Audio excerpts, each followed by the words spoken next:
Calculating the correct wire size and circuit breaker for an electrical range is crucial for safety and proper operation.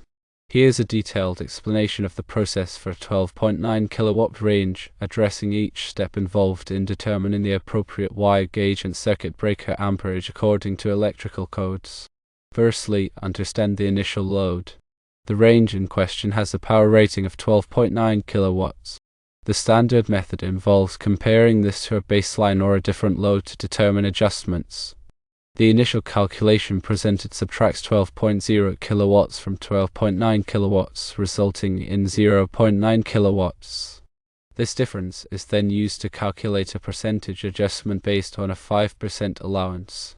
The 5% allowance is multiplied by the 0.9 kilowatts, resulting in 0.45 or 4.5%. This value is added to 100%. Resulting in 100.45%, which is then multiplied by 8 kilowatts, resulting in 8.36 kilowatts. This figure is then rounded down to 8 kilowatts, which is equivalent to 8,000 watts. Dividing 8,000 watts by 240 volts yields a current of 33.3 amps. Based on this current, a number 8 American wire gauge THHN wire is selected, and a 40 amp breaker is chosen. While the initial calculation is technically correct, let's refine the approach for clarity and accuracy, and further enhance it by providing alternatives. The alternative method calculation involves determining the load more precisely based on standard electrical engineering practices. The first step is to calculate the difference in power if you are comparing against a base load.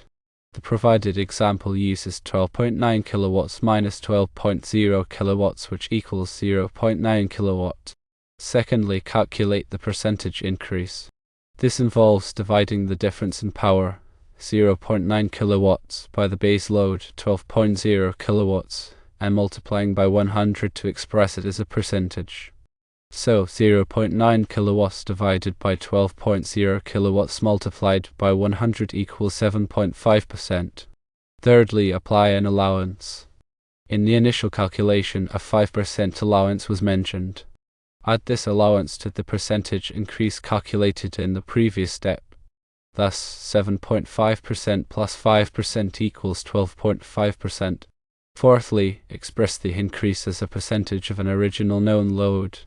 Multiply the percentage increase, 12.5% expressed as 0.125, by an assumed original load of 8 kilowatts. This results in 1 kilowatt. Fifthly, calculate the new total load.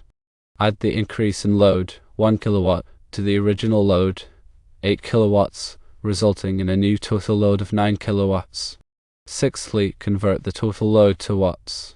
Multiply the total load in kilowatts, 9 kilowatts, by 1000 to convert it to watts. So, 9 kilowatts multiplied by 1000 equals 9000 watts. Seventhly, calculate the current draw at 240 volts.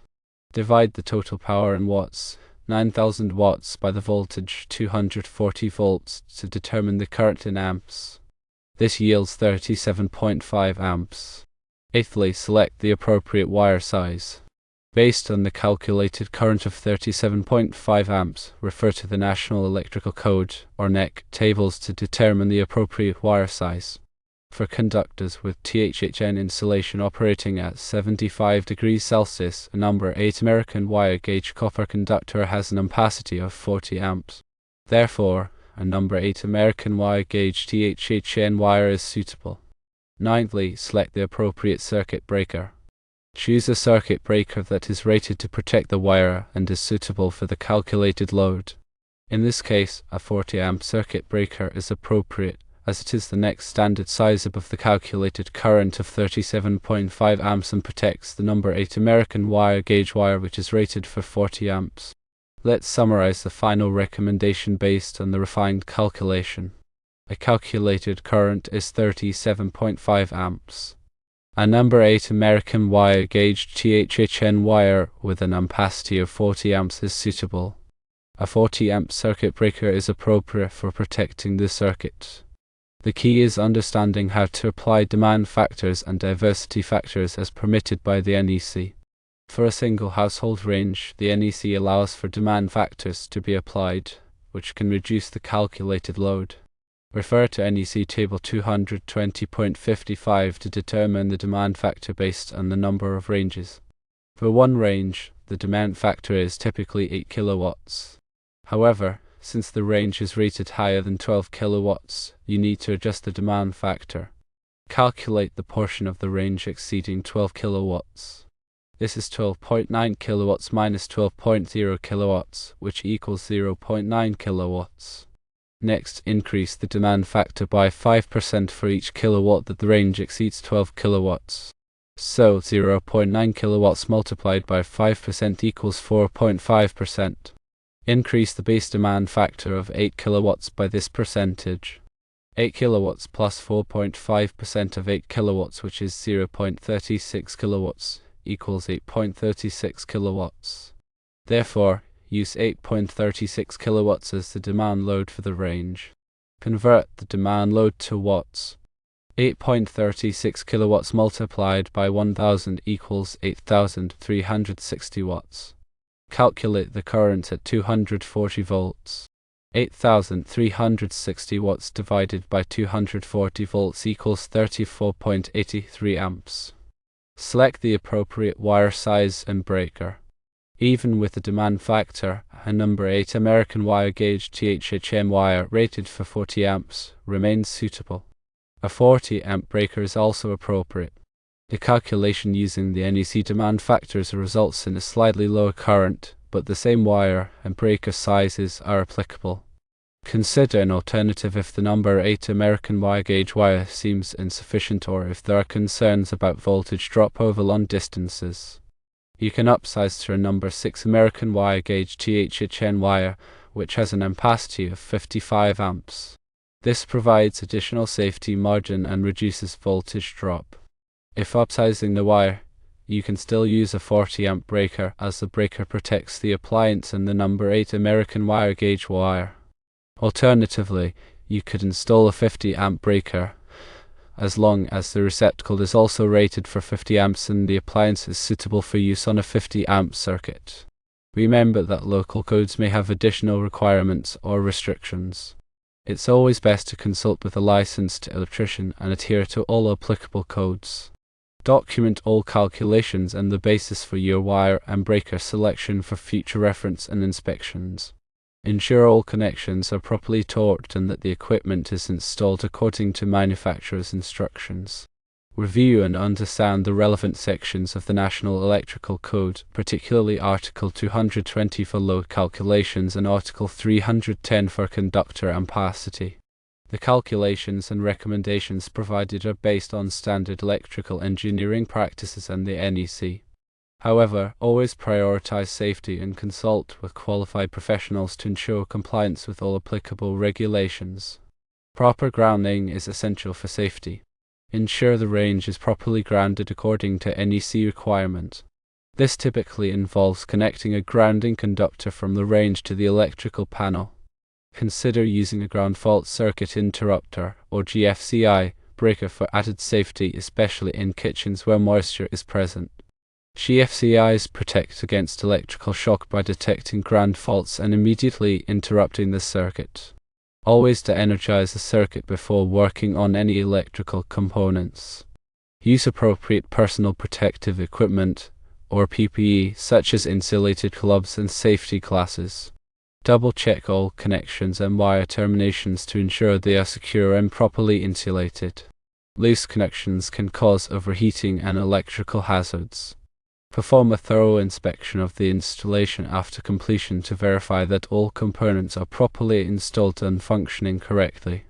Use a multimeter to verify voltage and current levels and to check for any potential problems.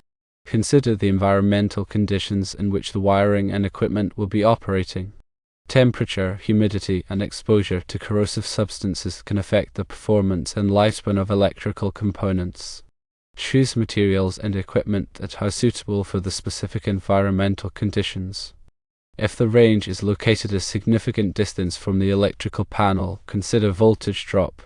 Voltage drop occurs when the voltage at the appliance is lower than the voltage at the panel due to the resistance of the wires.